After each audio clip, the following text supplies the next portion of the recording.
نہیں, enjoy it.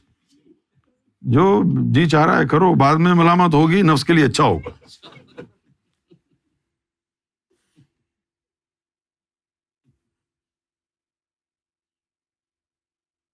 Enjoy کا مطلب ہے کہ حلال حرام کی تمیز کرتے ہوئے انجوائے کرنا، بل کھلی پٹری سے نہ اتر جانا.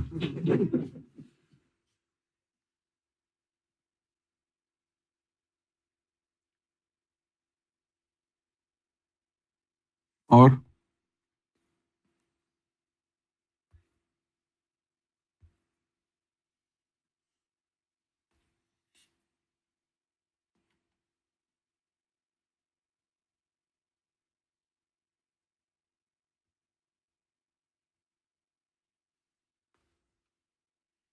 شمائلہ کوثر، کراچی. ذکر قلب کی آواز کیا سب کو آتی ہے؟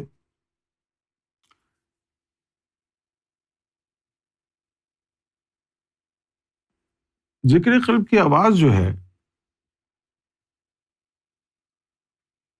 وہ اب یہ بڑا ٹرکی کوشچن ہے.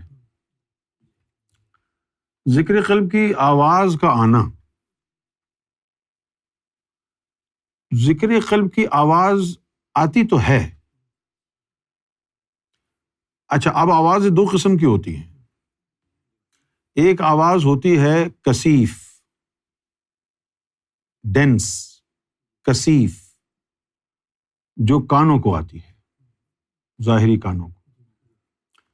اور ایک آواز ہوتی ہے لطیف،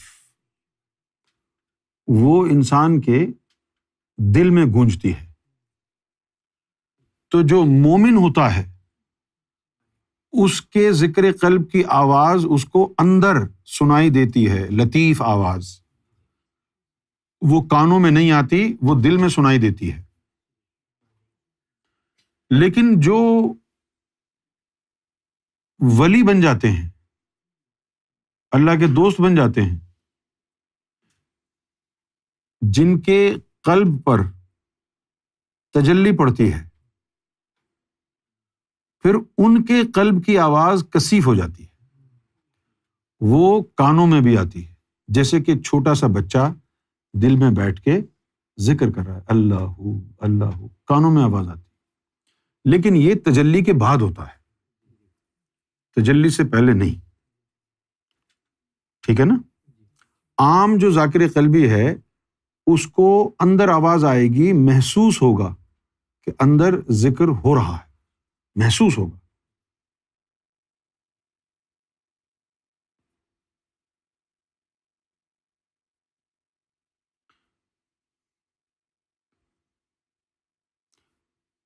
مجھے پتہ نہیں تھا کہ یہ مختلف ہوتا ہے. شروع میں جب میں نے شروع کی تو میں نے سب لوگوں کو یہی بتایا کہ ہاں آواز آتی ہے، کیونکہ مجھے تو آواز سنائی دیتی تھی تو میں یہی سمجھتا تھا کہ سب کو آتی ہوگی. بعد میں پھر پتہ چلا کہ نہیں، وہ صرف جو ہے چند لوگوں کو آتی ہے، باقی لوگوں کو جو عام مومنین ہوتے ہیں. اچھا، اب یہ بھی کیسے پتہ چلے گا کہ آپ عام مومن آگے جا کر بھی رہیں گے؟ تو انتظار کریں. ابھی آواز نہیں آ رہی ہے، ہو سکتا ہے کل اللہ کی رحمت کی تجلی پڑ جائے دل پہ، پھر آواز آنے لگ جائے گی. So don't hesitate it, be patient. کبھی کبھی جو ہے ہم تھوڑے سے لالچی ہو جاتے ہیں کہ یہ بھی ہو، یہ بھی ہو، یہ بھی ہو. لیو اٹ ٹو گاڈ، کیونکہ جو رب نے فیصلہ کیا ہے وہ اسی کے مطابق چلے گا. فرمائشی پروگرام تو نہیں کرتا ہے نا اللہ. جو آپ چاہیں گے ضروری نہیں ہے ویسا ہی ہو. ہاں، آپ دعا کر سکتے ہیں، اس کے بعد اللہ کی مرضی ہے، آپ کو نواز دے یا آپ کو وہیں تک رکھنا چاہے جہاں تک وہ رکھنا چاہتا ہے.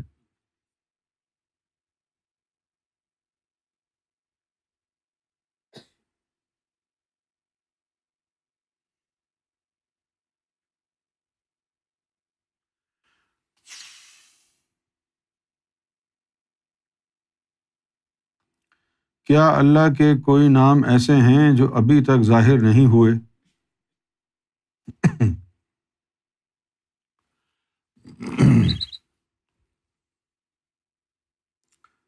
دیکھیے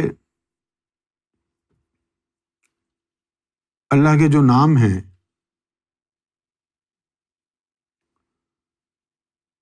وہ نام رکھے ہوئے نہیں ہیں کہ کسی نے پیار سے اللہ کو یہ کہہ دیا تو یہ اللہ کا نام پڑ گیا، یا کسی نے پیار سے اللہ کو یہ کہہ دیا تو یہ اللہ کا نام پڑ گیا. ایسا نہیں. جس صفت کا اس نے اظہار کیا ہے اس صفت کا نام ہے. تو معلوم یہ ہوا کہ جتنی صفات کا اظہار ہوا ہے انہی صفات کے نام ظاہر ہوئے ہیں. صحیح ہے نا؟ اب نہ جانے کتنی صفات کا اظہار ہوا ہے.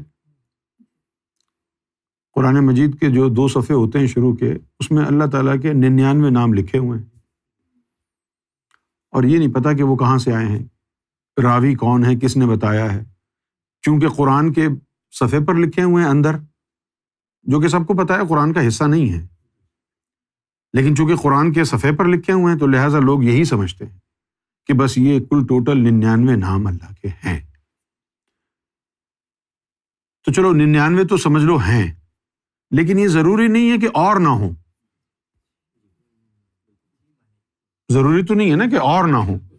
نہ جانے اللہ نے اپنی کتنی صفات کا اظہار فرمایا ہو، کتنی صفات کا اظہار فرمایا. اب جیسے قرآن مجید میں یہ ہے کہ وہ روز اپنی شان سے، نئی شان سے جلوہ گر ہوتا ہے. روز ایک نئی شان سے جلوہ گر اگر ہوتا ہے تو اگر ہم اپنے دن سے اگر اس کا مقابلہ کریں، روزانہ نئی شان سے جلوہ افروز ہوتا ہے تو سال میں 360 مرتبہ تو جلوہ افروز وہ نئی شان سے ہوتا ہے. اور یہ تو صرف 99 نام ہیں. 360 جلوے تو ایک سال میں چینج ہو جاتے ہوں گے، تو بہت سے نام ہوں گے.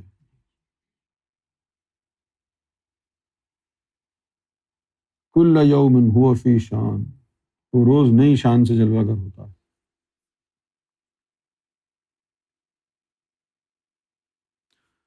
ہمارے مسلمانوں کا مسئلہ یہ ہے کہ وہ جو دیگر مذہبی کتابیں ہیں ان کو ایمان لانے کے باوجود بھی ان کو ٹرسٹ نہیں کرتے.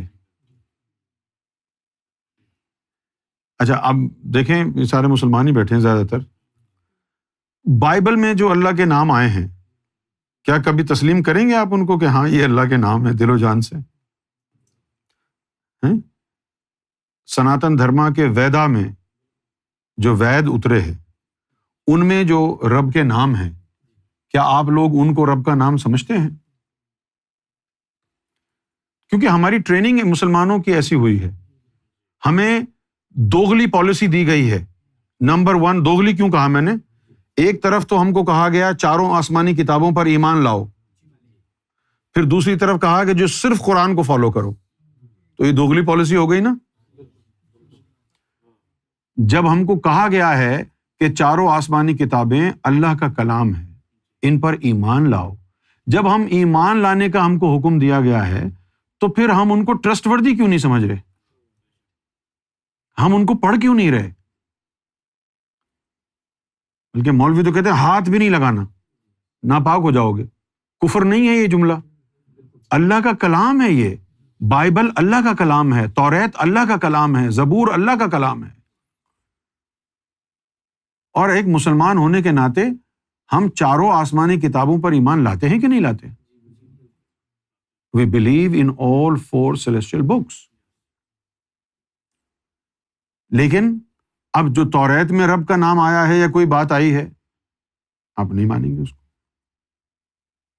یا بائبل میں کوئی آئی ہے بات، ہم کیوں مانیں؟ یہ تو عیسائیوں کی کتاب ہے.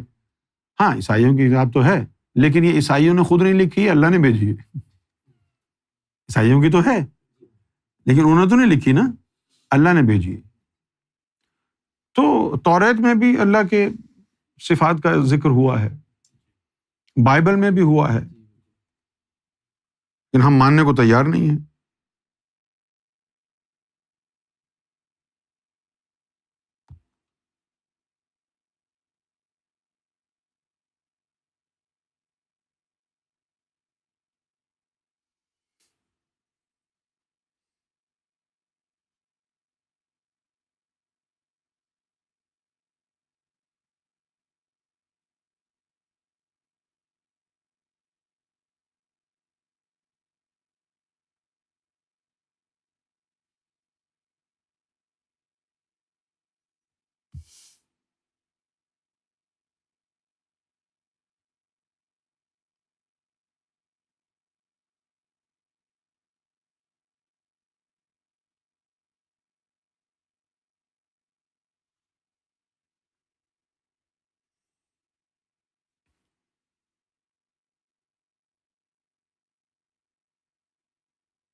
نظم الحسن نے کہا ہے کہ میں کیسے کسی انسان کا دل جیت سکتا ہوں؟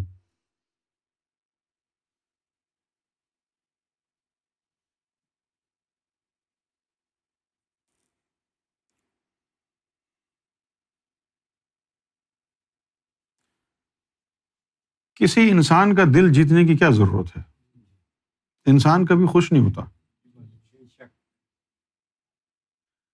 لوگوں کو یہ خیال ہوتا ہے کہ میں اس انسان کی خدمت کروں گا، اس کو خوش رکھوں گا، اس کی بات مانوں گا تو اس کا دل جیت لوں گا. لیکن یقین کریں یہ میں نے سب کچھ کر کے دیکھا ہے. میں نے سب کچھ کیا لوگوں کو خوش کرنے کے لیے، لیکن معلوم یہ ہوا کہ it is never enough to please them. آپ کبھی بھی کسی کو خوش نہیں کر سکتے، جتنا چاہیں جو چاہیں کر لیں. تو اب انسانوں کا دل جیتنے کی ضرورت نہیں ہے. آپ اللہ کو خوش کریں، آپ اللہ کو راضی کریں، کیونکہ انسان راضی ہونے والی شے نہیں ہے.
احسان نصیر، لاہور. گوہر شاہی مرحبا. کچھ دن پہلے لائیو محفل کے دوران دیکھا کہ آپ کی ایک محفل کسی اور جہان میں ہے، جہاں آپ ایک بہت بڑے ہال میں سبز رنگ کے ممبر پر تشریف فرما ہیں اور آپ کے ارد گرد گول سرکل کی طرح موجود ہیں، جہاں آپ کا ایک وجود مبارک ممبر پر تشریف فرما ہے اور دوسرا ایک ایک کر کے لوگوں کے پاس جا رہا ہے، ان کی خیریت دریافت کر رہا ہے. پھر کچھ دیر میں محفل ختم ہو جاتی ہے تو سب اجازت لے کے جا رہے ہیں اور آخر میں جب میری باری آتی ہے تو میں فوراً آپ کے قدموں میں جھک کر قدم بوسی کرتا ہوں. میں دیکھتا ہوں آپ کے پاؤں کے نیچے کچھ مٹی اور دھول لگی ہوتی ہے تو میں اپنی زبان سے آپ کے پاؤں مبارک کو چاٹ کر صاف کر دیتا ہوں.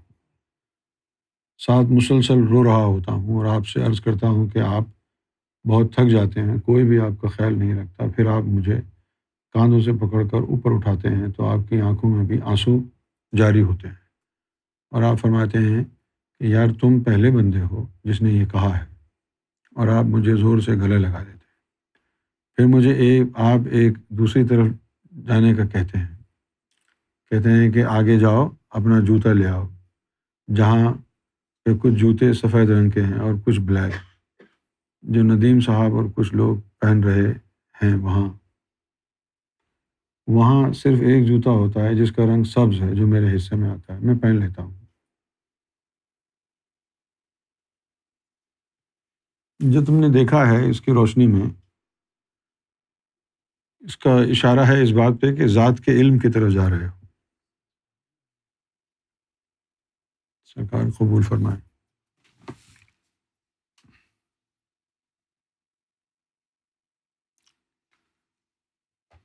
بہت سارے مولوی میری جو تشریح ہے قرآن کی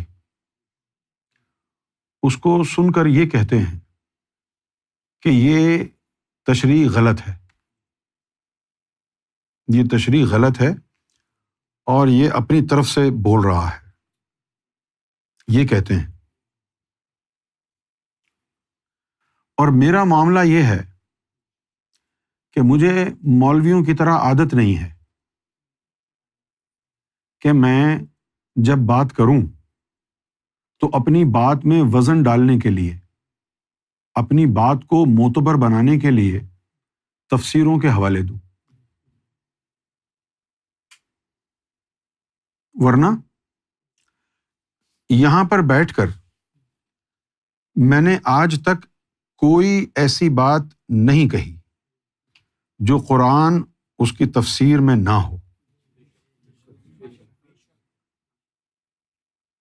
جو باتیں میں آپ کے سامنے کر دیتا ہوں تو اگر میں کر دوں وہ باتیں تو اس کا مطلب صرف یہی ہے کہ یہ بات کہیں نہ کہیں کسی تفسیر میں موجود ہے، معتبر تفسیر میں موجود ہے، اس لیے میں نے کہہ دی ہے.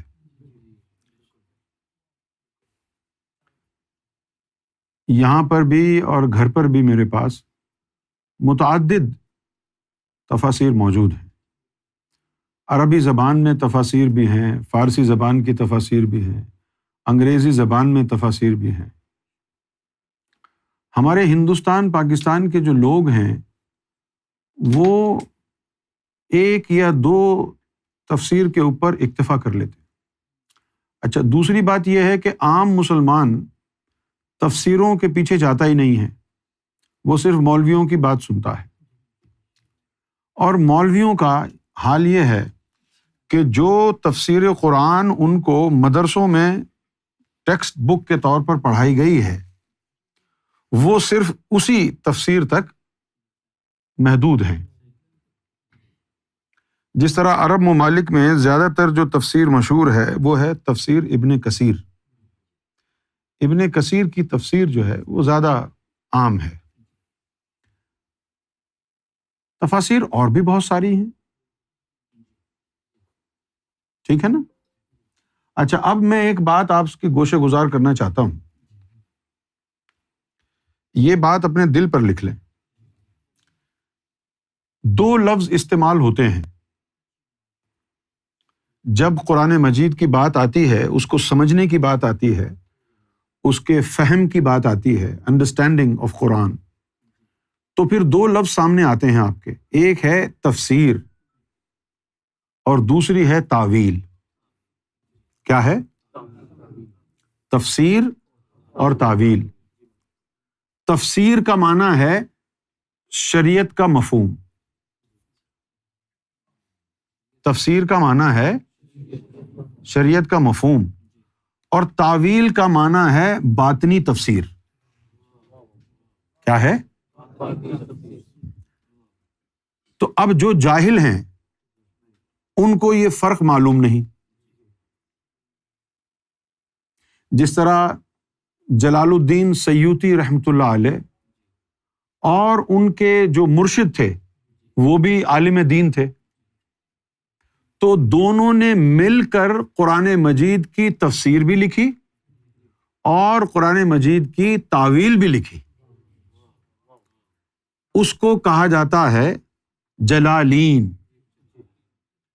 دونوں جلال الدین تھے تو جلالین ہو گئی وہ. اسی طرح ابو قاسم نیشا پوری ہیں، ان کی جو تاویل کہلاتی ہے نیشا پوری کہلاتی ہے. اسی طرح عرب کے اہم ترین محقق، محدث، عالم حق،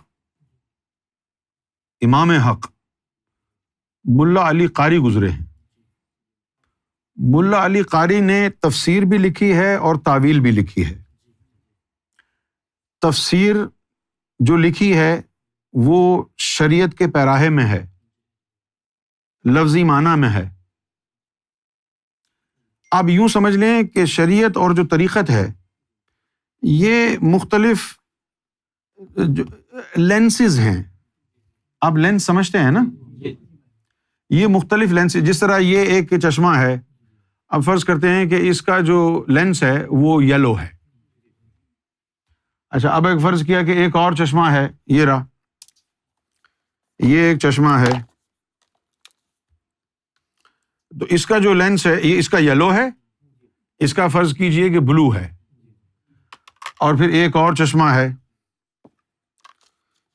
اس کا سمجھ لیں کہ یہ جو ہے لینس اس کا ریڈ ہے۔ کیا ہے؟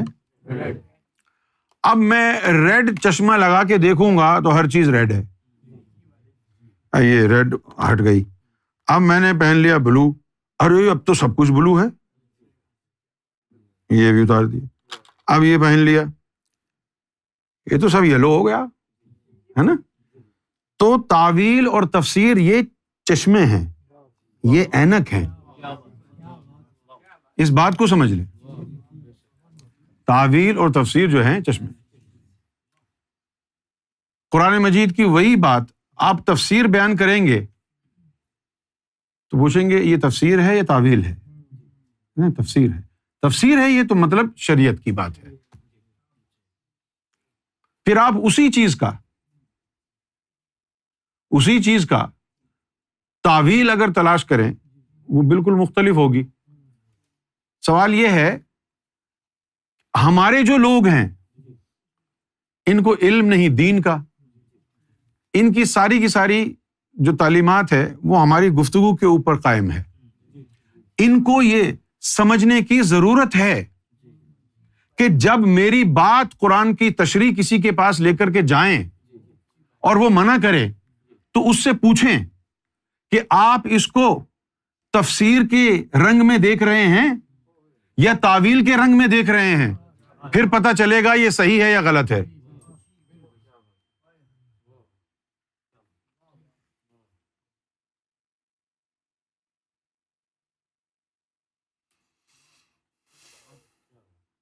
سمجھ گئے آپ؟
ایک قدیم مسئلہ ہے یہ،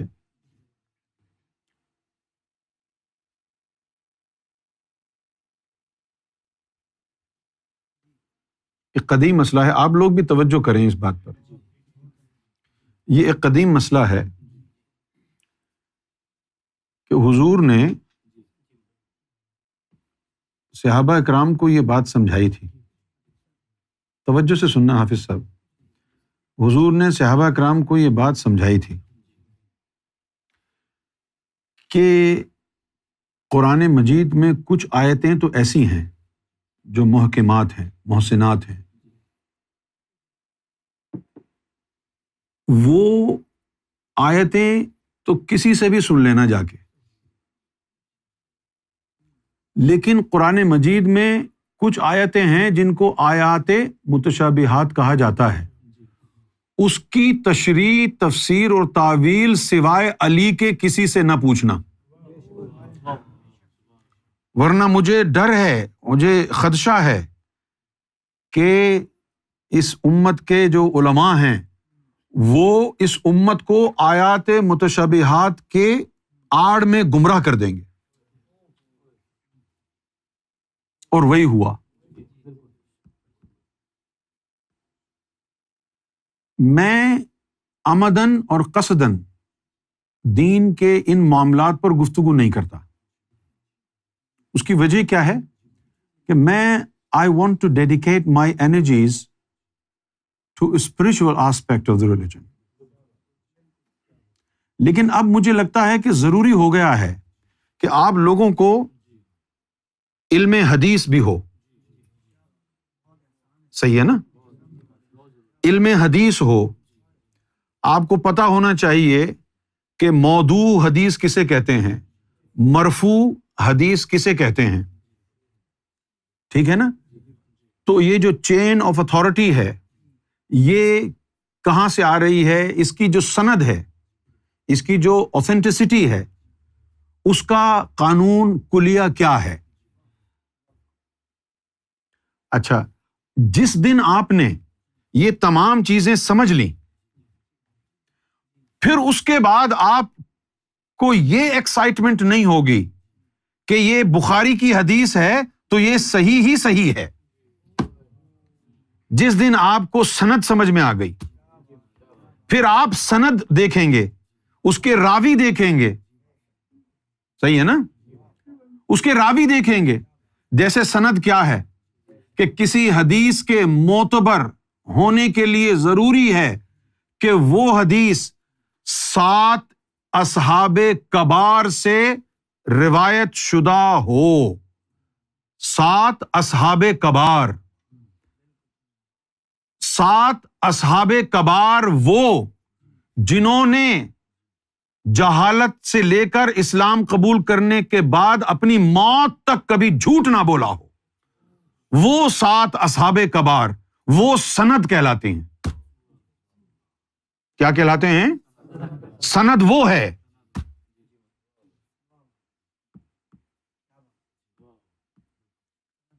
سند وہ ہے.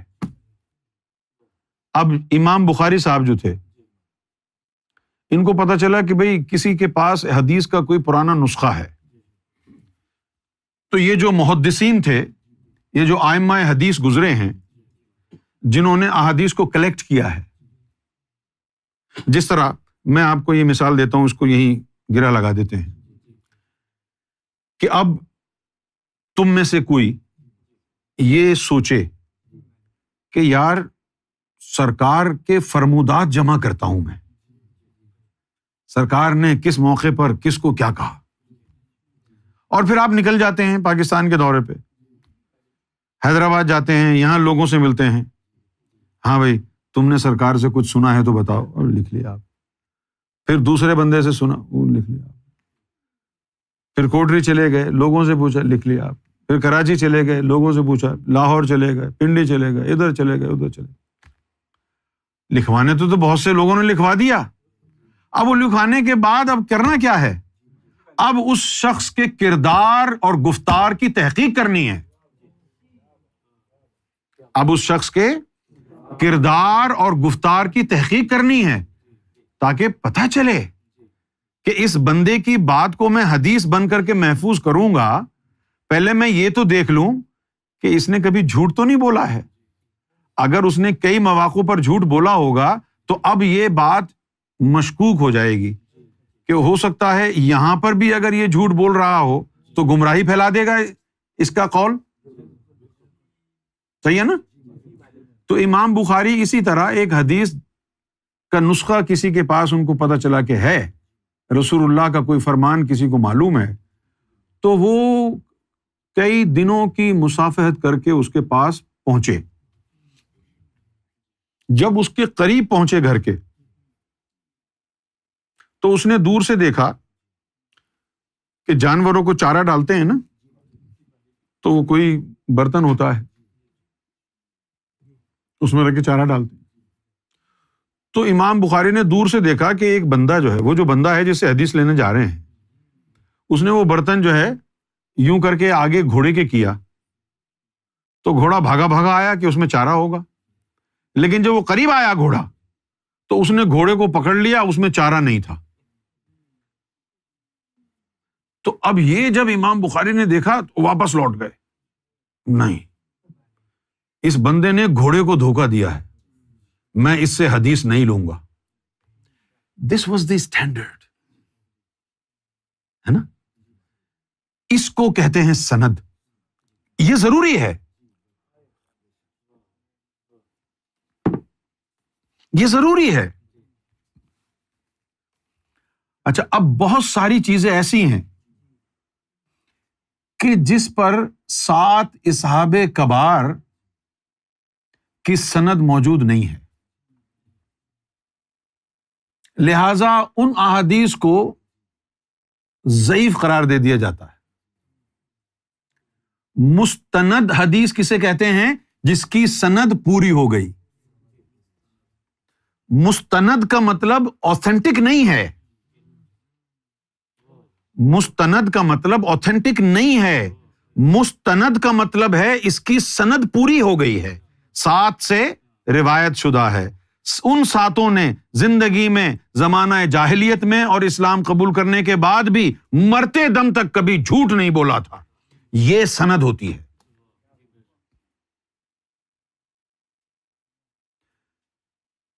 تو اب حضور کو انتظار تو نہیں کریں گے، کیونکہ یہ قانون حضور نے تو نہیں بنایا.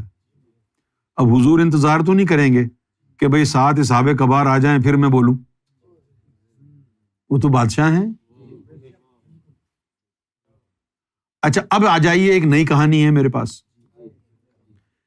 یہ جو سند میں نے آپ کو بیان کی ہے، یہ تو علماء حق کی بیان کردہ کسوٹی ہے، لیکن حقیقت میں کیا ہے؟ پوچھئے. حقیقت یہ ہے 7 اصحاب کبار سے مراد 7 لطائف ہیں کہ جب علم باطن رکھنے والا حدیث کو پرکھے گا تو پہلے اپنے قلب سے تصدیق کرائے، پوچھے. قلب میں وہ نور حدیث کا جائے، گرین لائٹ آ جائے، اوکے.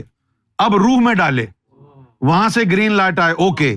پھر لطیفہ سری سے تصدیق ہو، وہاں بھی چمک اٹھے حدیث، پھر اس میں جائے، پھر اس میں 7 لطیفوں سے نکل کے باہر آئے، پھر بھی اس میں نور ہو، پھر وہ ولی کے لیے مستند ہے. پھر وہ تو اگر ولی بلے 7 اصحاب کبار سے وہ سند اس کی مل چکی ہو، لیکن جب ولی پرکھنے پہ آیا گیا اور اس نے اپنے لطائف سے اس کی تصدیق چاہی، کسی ایک لطیفے میں بھی پھنس گئی نا وہ حدیث، تو وہ کہے گا یہ ضعیف ہے، وہ نہیں مانے گا. یہ جو میں نے بات کی ہے اس کو تاویل کہتے ہیں. وہ جو پہلے کی تھی 7 اصحاب کبار کی، اس کو تفسیر کہتے ہیں. وہ شریعت کے لینس سے ہے، یہ طریقت کے لینس سے ہے.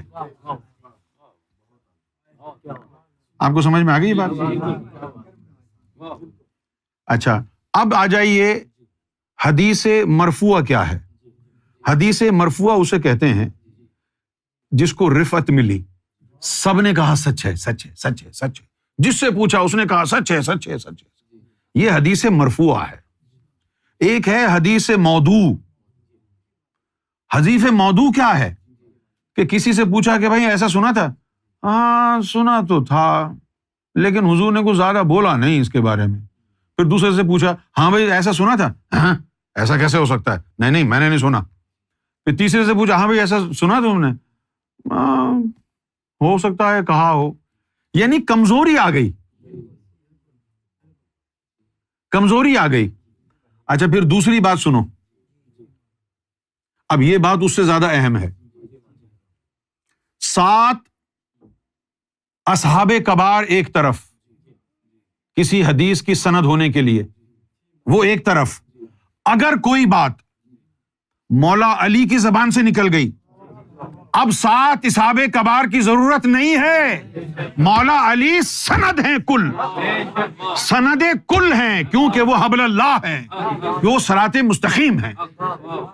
اگر ان کی زبان سے کچھ نکل گیا تو اب اس کو 7 اصحاب کبار کی سند کی حاجت نہیں ہے، کیونکہ وہ علی کے 7 لطیفوں سے نکلی ہے. یہ ہے دین کی جو تعلیم ہے نا، قرآن و حدیث کے جو دقیق مسائل ہیں یہ ان پر مبنی ہے. جب لوگ مجھے کہیں گے کہ ہمیں ضرورت ہے اس بات کی، تو پھر میں علوم حدیث اور علوم تفسیر اور علوم تعویل کے لیے کورس رکھوں گا، اور وہ کورس کرنے کے بعد آپ کو ایک عالم دین سے زیادہ معلومات حاصل ہوگی۔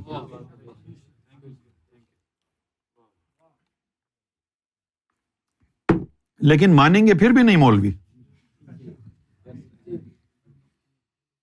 مانیں گے۔ مجھے کتنے لوگوں نے کہا آپ تفسیر قرآن لکھیں، میں نے کہا کیا کریں گے لکھ کے؟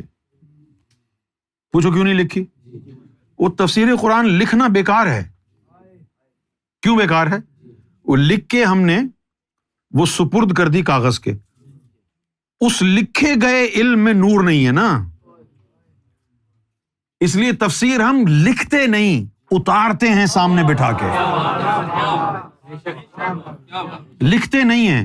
لکھ دیا تو نور نہیں رہا نا اس میں، اب لکھی ہوئی ہے نا تفسیریں، کدھر ہے نور اس میں؟ پڑھ لو۔ اور تفسیر کو چھوڑو، قرآن رکھا ہوا ہے، تم اس سے کہاں تم نے فیض لے لیا؟ جو تفسیر لکھی ہوئی سے فیض لوگے، قرآن موجود ہے نا، پھر بھی تم 73 فرقوں میں بٹ گئے۔ یہ تو دل سے نکلے اور دل میں جائے تب مزہ آتا ہے۔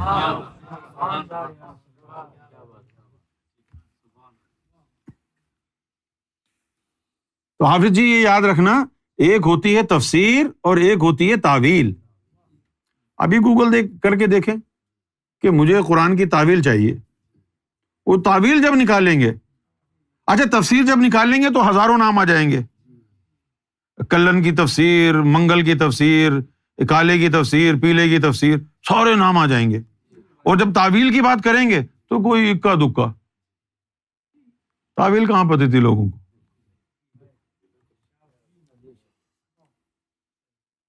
کچھ ہیں، مجھے ایک نسخہ مل گیا تھا کہیں سے، میں سڈنی میں تھا آسٹریلیا میں، تو مجھے شوق ہے بک اسٹور پہ جانے کا، تو وہاں میں چلا گیا۔ وہ علاقہ ایسا تھا، سڈنی میں ایک علاقہ ہے پنچ باؤ اور لکمبا، اس علاقے میں جو ہے بڑے دیندار لوگ تھے، تو ایک اسٹور بھی تھا۔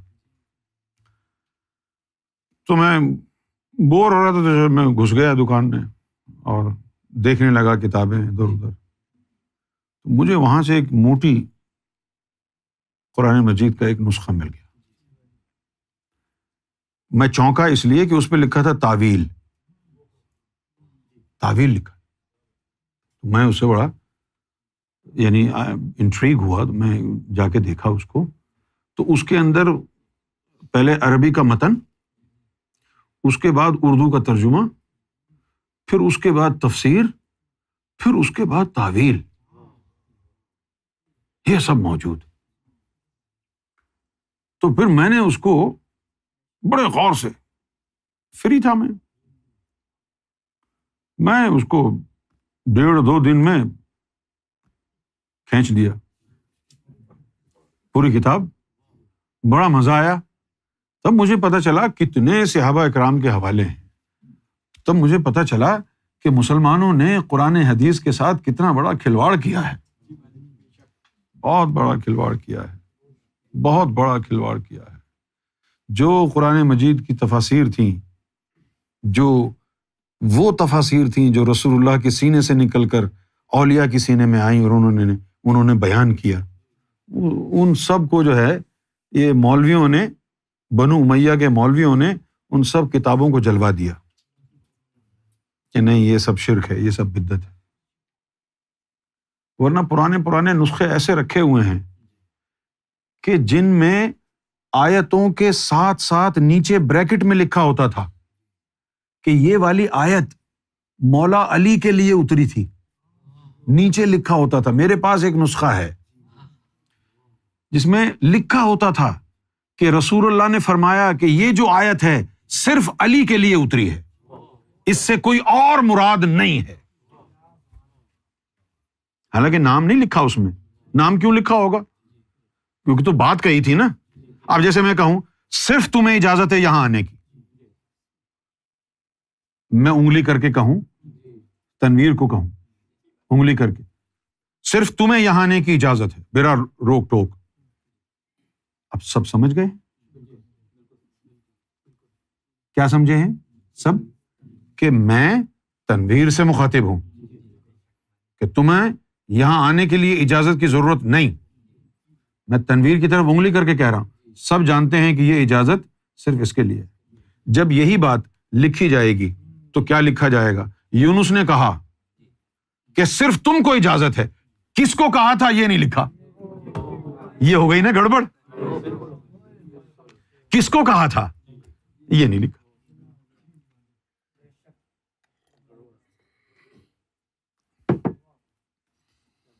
کچھ آیتیں ایسی ہیں کہ جن کا اشارہ ابو بکر صدیق کی طرف ہے. کچھ آیتیں ایسی ہیں جن کا اشارہ مولا علی کی طرف ہے. اب ہمیں کیسے پتا چلے گا کہ یہ کس کے لیے کہی ہیں؟ جب تک ہمیں یا تو رسول اللہ فرمائیں، رسول اللہ تک ہماری رسائی نہیں ہے، یا پھر ہمارا مرشد ایسا ہو جس کا حضور سے تعلق ہو، جس کی زبان میں محمد رسول اللہ بولتے ہوں، جس کی زبان میں اللہ بولتا ہو، یا تو وہ ہو. پھر ہمیں پتا چلے گا کہ یہ جو آیت اتری یہ کس کے لیے ہے. یہی وجہ ہے کہ اللہ کے رسول نے یہ نہیں فرمایا کہ علم کا منبع اور سرچشمہ قرآن ہے، بلکہ آپ نے فرمایا میں ہوں، انا مدینۃ العلم، میں ہوں علم کا شہر، وعلی بابھا، اور علی اس کا دروازہ ہے. یہ تو نہیں کہا نا اللہ کے رسول نے کہ قرآن مدینۃ علم ہے نا. یہ نہیں، وہ تو صاف لکھا ہے اللہ کے رسول نے انا مدینۃ العلم، میرے پاس آؤ علم کے لیے. اور آپ تو چلے گئے. اب ہم کیسے جائیں حضور کے پاس؟ چلے نہیں گئے. وہ علم تو حضور کے سینے میں موجود ہے. کل بھی ایکسیسیبل تھا اولیاء کے لیے، آج بھی ایکسیسیبل ہے اولیاء کے لیے جنہوں نے اپنے دلوں کو کھول لیا، شرائع صدر کر لی، جو روشن ضمیر ہو گئے، جن کے دل اللہ کے ذکر سے آباد ہو گئے، منور ہو گئے. ان کا لطیفہ انا منور ہو گیا، عقل سلیم حاصل ہو گئی، ان کی روح منور ہو گئی، ان کی روح کے، قلب کے، نفس کے جسے نکل گئے. وہ یہاں بیٹھے ہیں اور ان کے قلب کے جسے حضور کی بارگاہ میں جا کے تفسیر قرآن، تعویل قرآن براہ راست حضور سے سیکھ رہے ہیں.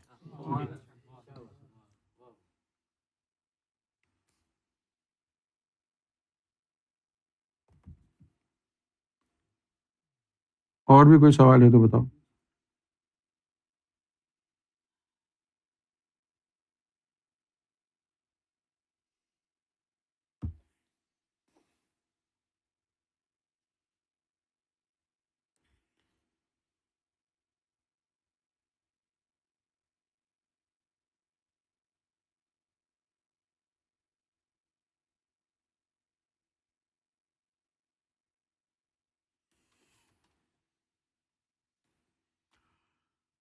وعلیکم السلام Munaf Dehlvi, Cape Town, how are you? کوئی سوال ذہن میں آیا ہے؟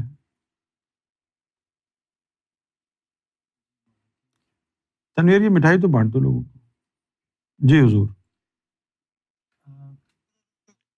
میرے ساتھ ایسا ہوا ایکچولی، وہ میرے ذہن میں تھا کہ پوچھوں گا آپ سے کہ میں اپنے ورک پلیس پہ تھا، کام کر رہا تھا، مطلب میں ذکر بھی کر رہا تھا اس وقت، اور اچانک جو ہے نا میرے جو ہے نا ذکر چینج ہو کے اللہ میں جو ہے نا چلا گیا. ایسا وہ رہا کہ میں اس تقریباً پورا دن اور پوری رات جو ہے نا اسی میں جو ہے نا رہا. پھر میں نے کہا کہ نہیں، میرا ذکر تجھے نہیں ہے. تو میں نے جو ہے نا اس کو جو ہے نا اسٹاپ کر دیا. اور اللہ کر دیا؟ نہیں، میں راہ ریاض کے ذکر پر ہوں. اچھا. میں پھر واپس راہ ریاض پہ آ گیا. اور یہ پوچھنا یہ تھا کہ یہ کیا تھا کہ یہ کہیں، میں یہی سمجھا کہ یہ جو ہے نا کہیں میرے نفس کا جو ہے نا یہ مجھے ہٹانا چاہ رہا ہے اس طرف سے. یہ نہیں ایسی بات نہیں. جو بھی اندر سے نکل رہا ہے نا اس میں آپ کا قصور تھوڑی ہے. نہیں. جو اللہ دل کو دے رہا ہے دل وہ کر رہا ہے. جی. تو جو دل سے نکلے اس کو ماننے. الا اللہ ہو رہا ہے وہ بھی حق ہے, را ریاض ہو رہا ہے وہ بھی حق ہے. جو دل کر رہا ہے نا اس کو کرنے دیں. ٹھیک ہے, تھینک یو.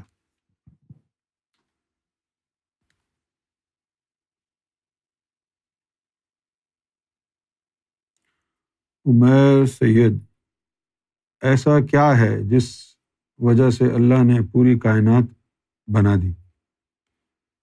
بھائی اللہ تعالیٰ نے بتایا ہے نا اس کے بارے میں کہ میں ایک چھپا ہوا خزانہ تھا, تو میں چاہتا تھا کہ میں جانا جاؤں تو میں نے مخلوق بنا لی. So he wanted to be recognized. Now in order to be recognized, identified, you need somebody else for except you. If you're alone, there is nobody there who will recognize you. Right? So necessity is mother of invention. So basically, primarily, the thought God had on his mind was that he wanted to be known. I mean, if you're just alone by yourself, you cannot be known. Simple, isn't it? If you're alone, you can't be known. You need somebody else. For example, in my college days, میں کیا کہتا تھا, میرے برابر میں ایک لڑکی بیٹھتی تھی, بڑی خوبصورت تھی, بڑا زبردست. اب میں اسے بات کرنے کی کوشش کرتا تھا تو وہ بات ہی نہیں کرتی تھی. تو میں نے ایک دن اس کو کہا, اتنی خوبصورتی کہاں لے کے جاؤ گی آپ؟ جب کوئی تعریف کرنے والا نہیں ہوگا, اس حسن کو, اس کی ستائش کرنے والا نہیں ہوگا تو یہ ضائع ہو جائے گا. تو وہ ہنس پڑی. بات تو اصل میں یہی ہے نا کہ اب آدمی کو دل چاہتا ہے کہ جو چیز اس کے پاس آئے وہ اس کو دکھائے, وہ اس کو دکھائے. جیسے آپ نے کوئی نئی اچھی والی گاڑی خریدی ہے, آپ لے کے ادھر ادھر جوائے رائڈنگ کریں گے کہ اب ان لوگوں کو دکھے, واہ. تو اللہ کے دل میں یہ دو خواہشات پیدا ہوئیں کہ مجھے کوئی جانے, ہے نا بھائی. اچھا, آپ کا یہ جی تب چاہے گا کہ آپ کو جانا جائے جب آپ کا یہ خیال ہو کہ something extraordinary is about me that people must know, nobody is like me, ہے نا. یہ ضروری ہے نا بھائی. دیکھیں, اگر یہ اقبال ہے, یہ اگر کہے کہ ہاں جی میری کوئی فوٹو ووٹو لو, تو بولیں گے اب ہے نا منہ نہ متھا.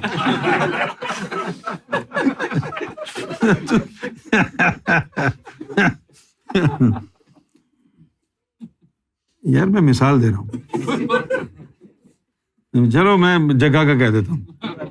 اب جگہ یہ کہے کہ بھائی کوئی میرا فوٹو ووٹو نکالو, لوگوں کو میں دکھاؤں, تو کیا فائدہ ہوگا؟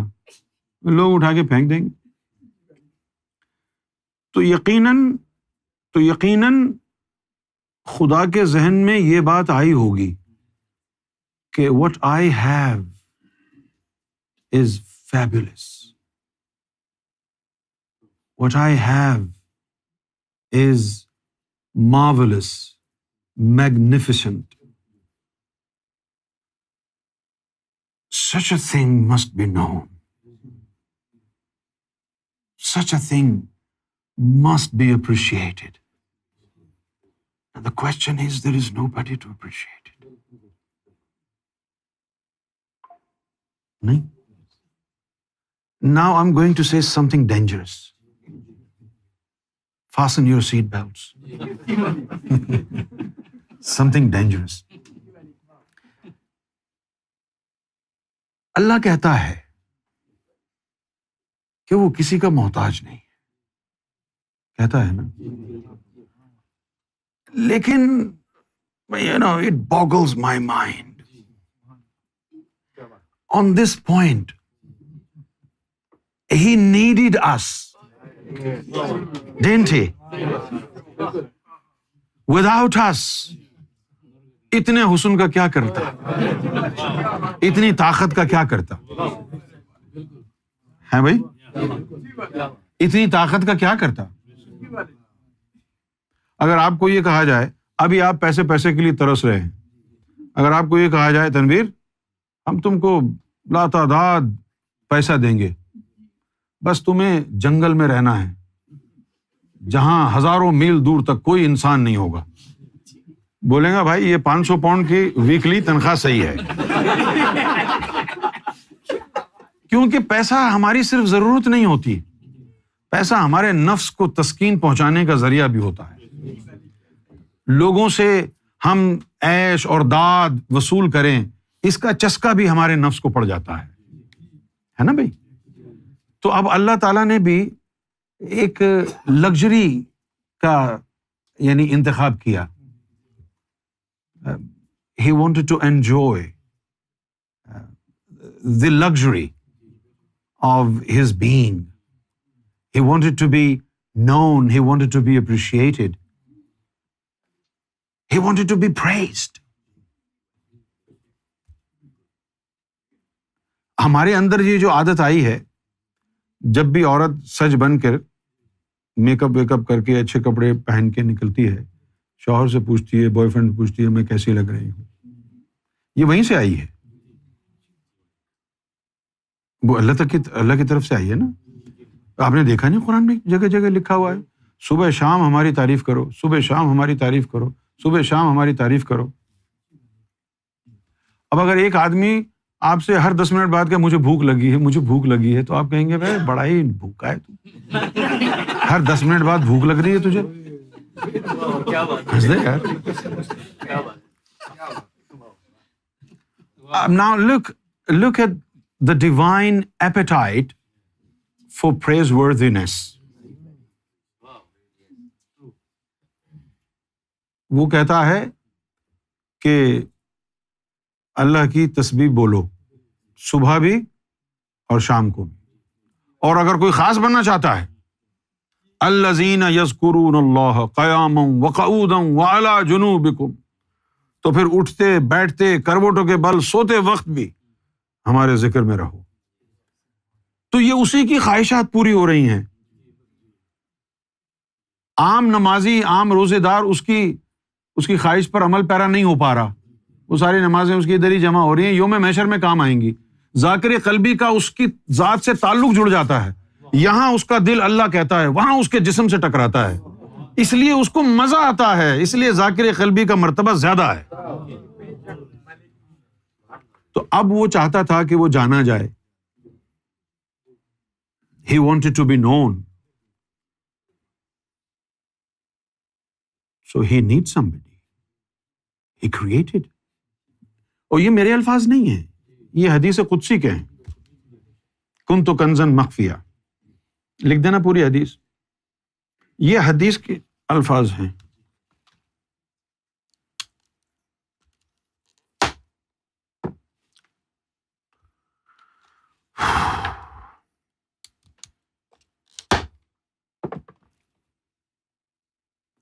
کنت کنزا مخفیہ فاحببت ان اعرف فخلقت الخلق لکی اعرف، کہ میں چھپا ہوا خزانہ تھا، فاحببت ان اعرف، یہ جو لفظ اللہ نے استعمال کیا ہے اس لفظ کو دیکھیں، فاحببت، کہ مجھے اس بات سے محبت محسوس ہوئی شدید۔ کس بات سے؟ یار مجھے کوئی جانے، ہائے ہائے مجھے کوئی جانے۔ تو اس کا ترجمہ کیا ہوگا؟ یہ نہیں ہوگا I wanted to be known، اس کا ترجمہ ہوگا I loved to be known، ہے نا؟ یعنی I was in love with the idea of being known، ٹھیک ہے؟ Now you loved to be known, but only you exist, nothing else exists. تو پھر اس نے کیا کیا؟ فخلقت الخلق Therefore I created the creation. Therefore, تو اللہ نے تخلیق کیوں کیا؟ سب کو بنایا کیوں؟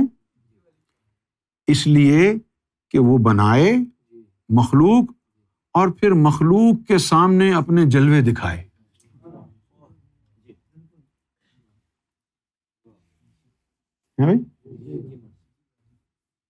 مخلوق کے سامنے. اب یہ جو کنسرٹ وغیرہ ہوتے ہیں نا، میوزیکل کانسرٹس، ان میں آتے ہیں لوگ، جیسے ٹیلر سوئفٹ کا کانسرٹ ہے. اب جن کو وی پی آئی سیٹ مل گئی، وی آئی پی سیٹ، وہ بالکل سامنے ہیں. وہ دیکھ رہے ہیں کہ بھئی ٹیلر سوئفٹ کیسے ناچ رہی ہے، جلوے دکھا رہی ہے. اور جو غریب غربا ہوتے ہیں میرے آپ جیسے، وہ بالکل دور بیٹھے ہوئے ہیں 150 پاؤنڈ کا ٹکٹ لے کے، ان کو صرف اسپیکر سے گانے کی آواز آ رہی ہے. تو انہوں نے ٹیلر سوئفٹ حضرت کا جلوہ نہیں دیکھا، یعنی ان کے ٹھمکے انہوں نے ملاحظہ نہیں کیے. تو اب کانسرٹ میں تو ہم بھی تھے، کانسرٹ میں تو ہم بھی تھے، لیکن اقبال اور جگا ٹیلر سوئفٹ کی محبت میں ایسے گرفتار ہوئے، وہیں غش کھا کے مر گئے. جیسے ہی انہوں نے ٹھمکا لگایا، غش کھا کے مر گئے کہ ہم تو یہاں سے جائیں گے نہیں. اب بتائیے ہمارا کیا قصور؟ ہم نے تو ٹیلر سوئفٹ کے جلوے دیکھے ہی نہیں. اب ہم کو کہیں گے تم نے بھائی ٹیلر سوئفٹ کو کیوں نہیں مانگا؟ اجے ہم نے دیکھا ہی نہیں اسے، یہ سالے کھڑے ہوئے تھے جگہ مل کے وہاں، ہمیں تو جانے کا موقع ہی نہیں ملا. تو اس کے بعد کیا کیا اللہ نے؟ روحیں بنا لی اور چند ایک کے سامنے اس نے اپنے جلووں کا اظہار کیا. کسی کے سامنے اپنی ذات کا جلوہ مشتہر کیا، کسی کے سامنے اپنی محبت کا اظہار کیا، اور کسی کو اٹھا کے اپنی گود میں بٹھایا، سینے سے لگایا، وہ مقرب قرب والا کہلایا. اب یہ وہ لوگ تھے جنہوں نے اللہ تعالیٰ کے قرب کے جلوے، محبت کے جلوے دیکھے، یہ فوراً لپکے اور اس میں گم ہو گئے. یہ کہلاتے ہیں وہ لوگ جن کو قرآن نے کہا ہے سابقون. صحیح ہے؟ اچھا اب وہاں پر کیا چل رہا ہے ہم لوگوں کو کیا پتا، ہم تو پیچھے کھڑے ہوئے ہیں. ہم کو کہا کہ بھائی الست بربکم، کیا میں تمہارا رب نہیں ہوں؟ ہم سب نے مل کے کہا قالوا بلا، بالکل ٹھیک ہے، تو ہی ہمارا رب ہے. بس اس کے بعد ہمارے ساتھ کیا کیا؟ ہمیں انہوں نے، ان کو تو ٹیلر سوئفٹ کے جلوے دکھا دیے، کانسرٹ ختم ہو گیا. اب ہم جو باقی پاکستانی بچ گئے تھے تو ان کو بلایا، ان کو کہا دیکھو بھائی ادھر آؤ، یہ مائیکل جیکسن کی ڈی وی ڈیز ہیں اور یہ جناب میڈونا کی ڈی وی ڈیز ہیں اور یہ گوتھک سانگز کی ڈی وی ڈی ہیں، جس کو جو پسند ہے وہ لے لے. کچھ نے میڈونا کو اٹھا لیا، کچھ نے مائیکل جیکسن کو اٹھا لیا، جن کے پاس کچھ نہیں تھا چلو یہی اٹھا لو، یہی لے جاؤ. اب پھر کیا کہا کہ انہوں نے جنت کے لذات کو منتخب کیا ہے، یہ جنتی ہیں. انہوں نے دنیا کے لذات کو، یہ جہنم میں جائیں گے. سوال یہ اٹھتا ہے کہ آپ نے ان کو اپنے جلوے دکھائے، ان کو دنیا نہیں دکھائی، ان کو جنت کے لذات نہیں دکھائے. اگر یہ دو چیزیں ان کو بھی دکھاتے تو ہو سکتا ہے دو چار ادھر بھٹک کے ادھر بھی آ جاتے. اور جو تو نے اپنے جلوے ان کو نہیں دکھائے، جن کو جنت دکھائی تھی، اگر ان کو اپنے جلوے دکھائے ہوتے تو ہو سکتا ہے یہ جنت کے لذات کی طرف نہ جاتے، تیری طرف لپک جاتے. پھر تو کہتا ہے کہ تو منصف ہے. ان کو بھی اگر اپنے جلوے دکھائے ہوتے، ان کو بھی اگر اپنے جلوے دکھائے ہوتے، اپنی گود میں بٹھایا ہوتا، ان کو سینے سے لگایا ہوتا، ان کو قرب کی بھٹی میں جلایا ہوتا، ان کو محبت کی سانسوں سے پالا ہوتا، تو کیا یہ کبھی جنت کے لذات کی طرف پلکیں اٹھا کے دیکھتے بھی؟ کیا کبھی دنیا کی طرف نظریں اٹھا کے دیکھتے؟ یہ ہرگز نہیں. تو اب کیا کریں؟ کچھ بھی نہیں کر سکتے. وہ کہتا ہے میری مرضی ہے. اب یہ جو کہانی ہے کہ میری مرضی ہے، دس از اینڈ آف ڈسکشن.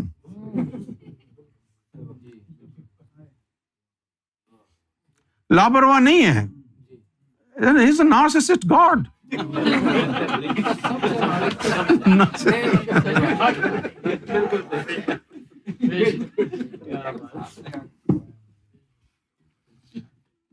دیکھو قرآن کہتا ہے شر اور خیر دونوں اللہ کی طرف سے ہیں، ہے نا؟ تو کبھی وہ بڑا پیارا ہے، بڑا اچھا ہے، اور کبھی وہ بائی پولر ہو جاتا ہے. تھوڑی دیر پہلے کہہ رہا تھا آئی لو یو، 2 منٹ بعد کہتا چلو ادھر سے اٹھ جاؤ، جہنم میں ڈال دوں گا سالے. پھر ہی ہو رہا ہے، مرضی ہے نا اس کی.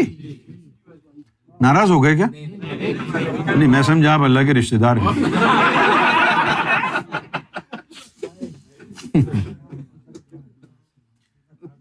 آپ کو سمجھ میں آ رہی ہے بات میں کیا کہہ رہا ہوں؟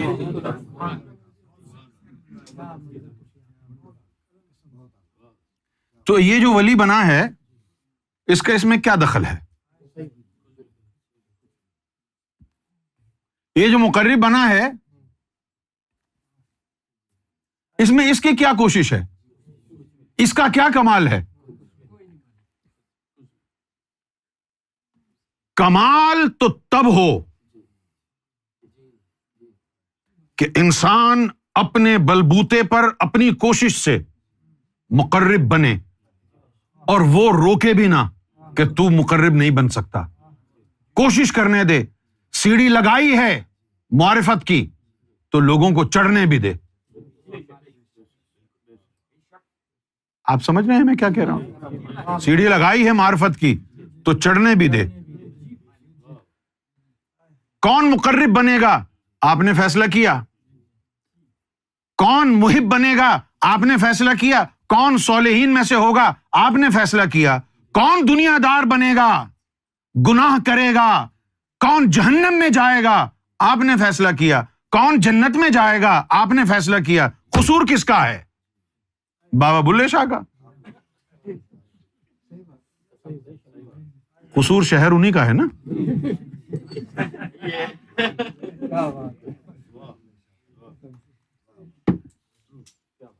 اور پھر آخر میں من یہدی اللہ فہو المہتد.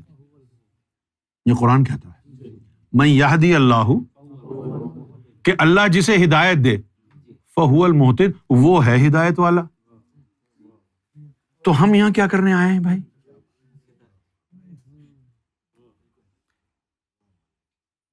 یہ مجھے وہ عمران خان کی وہ بات یاد آ گئی. عمران خان کہتا ہے کبھی کبھی کہ یار یہ جو نواز شریف تھا نا، کیونکہ سب لاہور میں رہتے تھے نا، تو کہتا ہے نواز شریف جو ہے نا کبھی کبھی ہماری ٹیم سے جو ہے اپنی ٹیم کا میچ کرانے کے لیے آتا تو یہ اپنے امپائر بھی ساتھ لاتا تھا. ہے نا، یہ اپنے امپائر بھی ساتھ لاتا تھا. تو وہی حال یہاں ہوا ہے. جو بھی نبی آیا، جو بھی ولی آیا، ان کو اللہ نے کہہ دیا میرے خاص خاص بندوں کو یہ راز بتانے ہیں، انہیں کو قریب لانا ہے. اب ہم تو اس چکر میں آ گئے، ارے چلو بھائی کسی ولی کے در پہ جا رہے ہیں، نبی کے در پہ جا رہے ہیں، جھولیاں پھیلا پھیلا کے دعائیں مانگ رہے ہیں. دعائیں مانگ کے زبان گھس گئی، رو رو کے آنکھیں جو ہے سوکھ گئی آنسوؤں سے، اور پتہ چلا کہ منزل انہیں ملی جو شریک سفر نہ تھے. نئے رنگیے سیاست دوران تو دیکھیے، منزل انہیں ملی جو شریک سفر نہ تھے. ہم سارے دن مسجدوں میں چلے مجاہدے نمازیں پڑھتے رہے، اور وہ کلن بھائی کا جو چوکیدار تھا وہ سالانہ نماز پڑھتا تھا، نہ روزے رکھتا تھا. دیکھا وہ جنت میں ٹہل رہا ہے اور ہم جہنم کے دروازے پر بھی کھڑے ہوئے ہیں، ہم کو جہنم میں بھی نہیں گھسنے دے رہے. لاہور میں ایک گزرا ہے مزاحیہ شاعر امام دین. امام دین نے کہتا ہے جنت کی سیٹیں تو پر ہو چکی، جنت کی سیٹیں تو پر ہو چکی، تو چھیتی نل دوزخ چبڑ مامدینہ، کہیں وہ بھی بند نہ ہو جائے.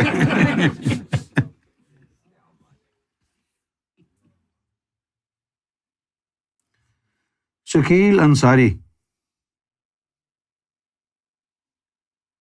انصاری، حیدرآباد، انڈیا. میرے ایک شیعہ دوست نے ایک سوال پوچھا ہے کہ آپ سے معلوم کروں مولا علی کو امام مہدی کا کب پتہ چلا؟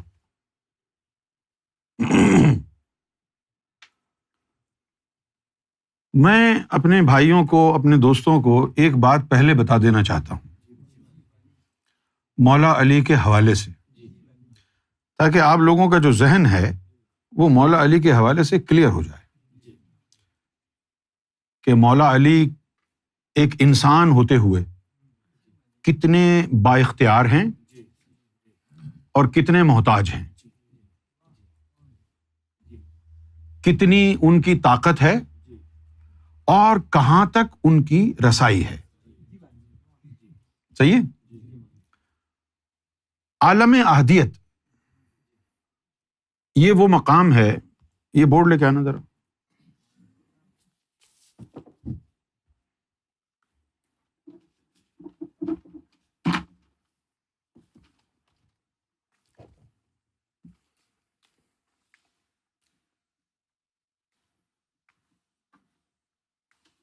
یہ قریب لے.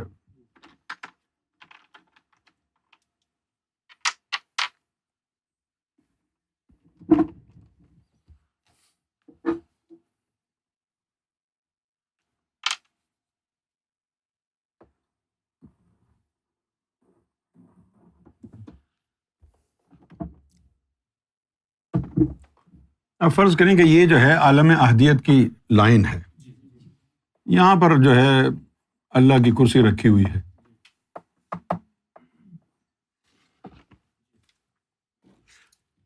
یہ پورا ایک عالم ہے، اس میں کوئی نہیں ہے سوائے اللہ کے.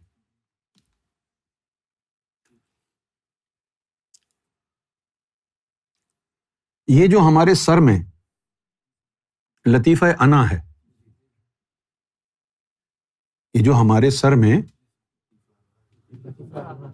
لطیفہ انا ہے، میری طرف دیکھیں، ایک لمحے کے لیے دھیان ادھر ادھر نہ جائے اور آنکھیں کھول کے اسی طرف دیکھیں تاکہ شیطان بیچ میں سے گزر نہ جائے. یہ جو عالم احدیت ہے، یہاں رب موجود ہوتا ہے، اللہ موجود ہوتا ہے. صحیح ہے؟ یہاں کے لیے اس نے ایک مخلوق بنائی، ایک طرح کی مخلوق بنائی. اس کا کام کیا رکھا کہ وہ مخلوق اس کو دیکھتی رہے، وہ مخلوق اسے دیکھتی رہے. وہ مخلوق ہمارے سر میں ڈال دی گئی، اس کو ہم کہتے ہیں لطیفہ انا. لیکن وہ سویا ہوا ہے، اس کو یاہو کی گرمی سے بیدار کیا جاتا ہے، یاہو کی گرمی سے بیدار کیا جاتا ہے. اچھا، اب وہ بیدار ہونے سے پہلے یاہو کا ذکر کیا کرتا ہے؟ یاہو کا ذکر، لطیفہ انا تو بہت بعد میں بیدار ہوتا ہے، یاہو کا ذکر پہلے ان پردوں کو جلاتا ہے، آہستہ آہستہ آہستہ آہستہ. جیسے ایک بہت موٹا گھنا درخت ہے، آپ کے ہاتھ میں چھوٹی سی ہتھوڑی ہے، آپ روز ایک ایک ضرب مار رہے ہیں، ایک ایک ضرب روز مار رہے ہیں. اب وہ ایک ایک ضرب روز مارنے سے وہ جگہ نرم ہو گئی ہے نا. اب وہ نرم ہو گئی تو سمجھو ایک پردہ پھٹ گیا. پھر آپ مزید اس پہ ہتھوڑے مار رہے ہیں، اس کا جو اندر کا جو تنا ہے، اس کا کور بھی ہوتا ہے نا، وہ اور زیادہ مضبوط ہوتا ہے. پھر اس کے اوپر ضربیں لگ رہی ہیں، اس کے اوپر ضربیں آہستہ آہستہ لگ رہی ہیں، بڑا وقت لگے گا. پھر ایک وقت آئے گا کہ وہ بھی ٹوٹ جائے گا.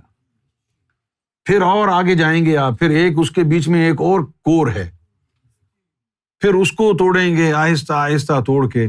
پھر بیچ میں یہ مخلوق بیٹھی ہوئی ہے، پھر یہ مخلوق جو ہے ذکر شروع کر دے گی، یا ہو یا ہو یا ہو یا ہو.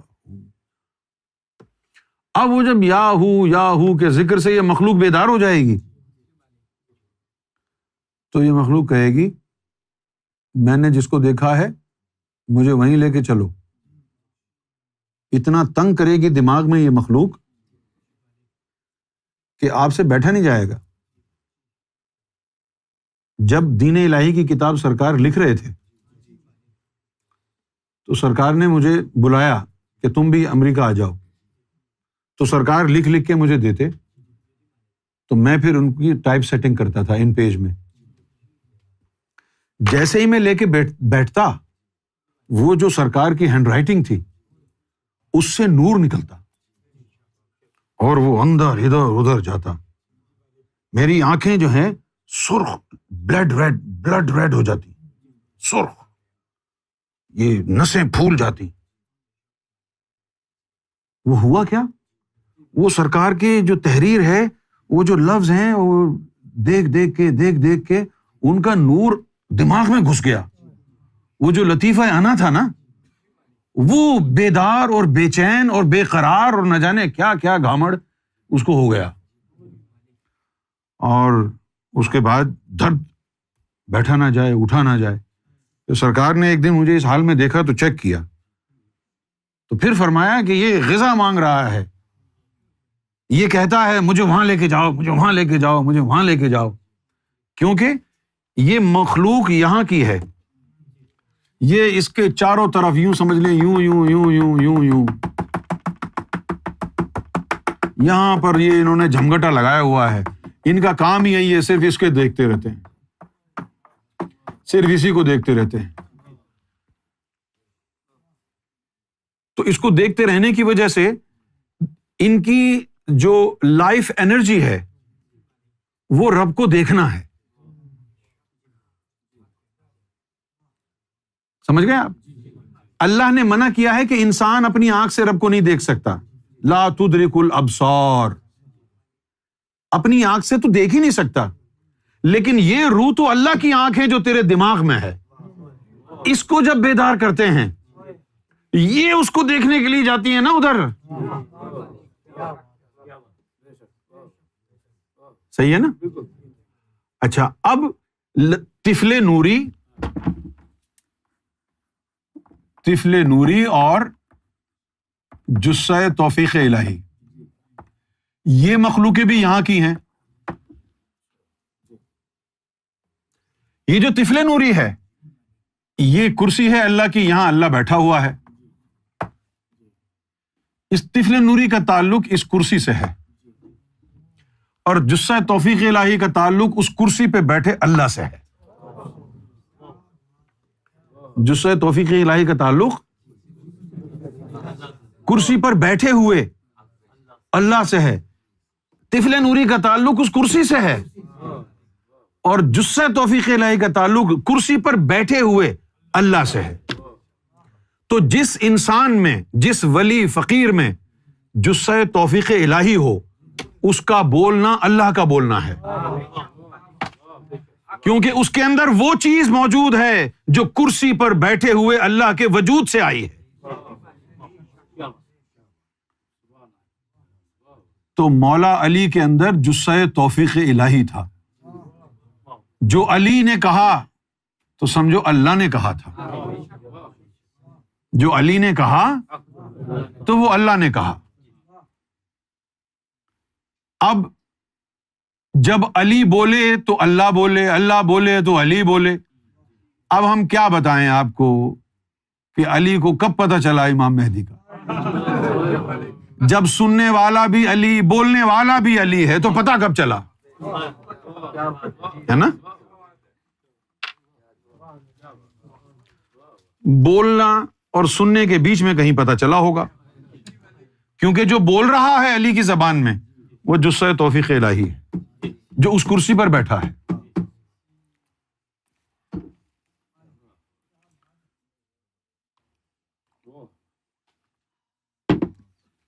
اور امام مہدی میں جثہ توفیق الہی بھی ہے ذاتی, طفل نوری بھی ذاتی ہے. تو مطلب کیا ہوا؟ کرسی بھی ہماری, بیٹھنے والا بھی ہمارا. کرسی بھی ہماری ہو گئی. اس سے بڑھ کر کیا تشریح ہوگی اس بات کی, اور اس سے بڑھ کر کیا خوشخبری ہوگی آپ کے لیے؟ کرسی بھی ہماری, بیٹھنے والا بھی ہمارا.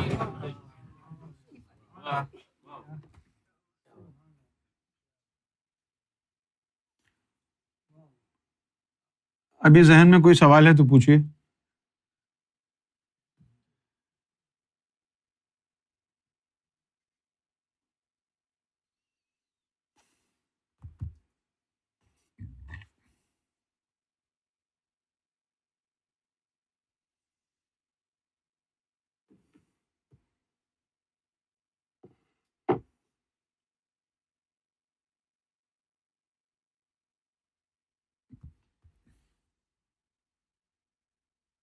خواب میں چاند میں سرکار کا چہرہ مبارک دیکھنے کی تعبیر کیا ہے؟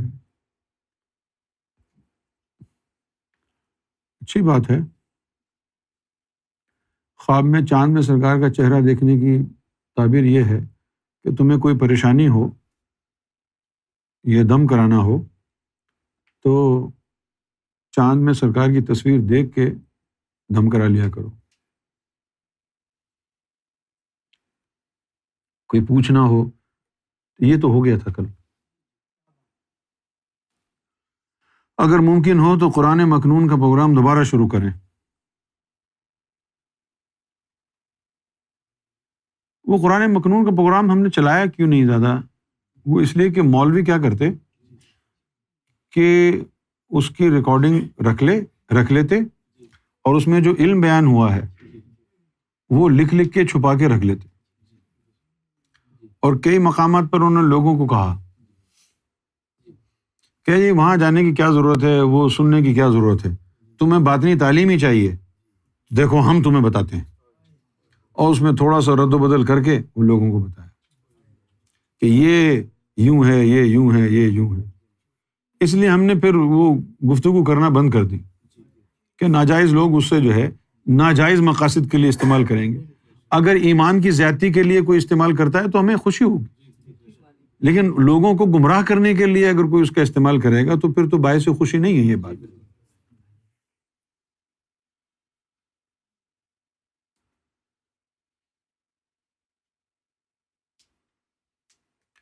ندیم بھائی وہ قصیدہ سنا دیں مولا علی کی بارگاہ میں. علی مولا علی مولا.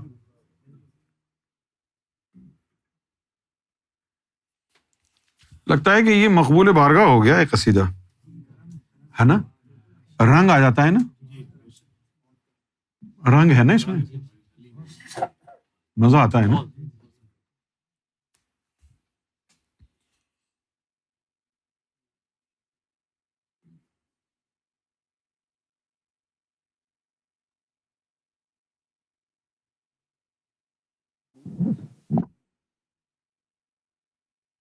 علی مولا علی مولا علی مولا علی مولا علی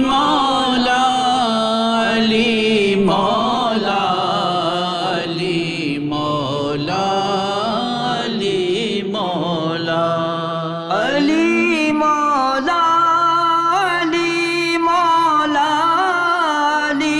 علی مولا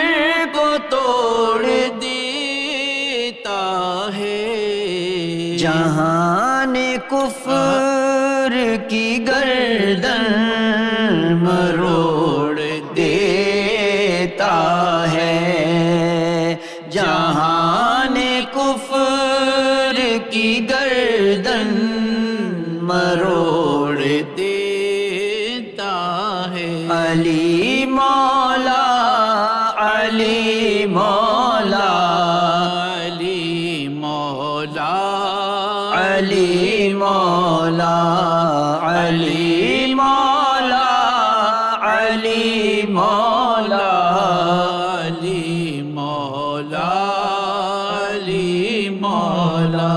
علی کے نام سے لرزاں ہے کفر کی دنیا، علی کے نام سے لرزاں ہے کفر کی دنیا.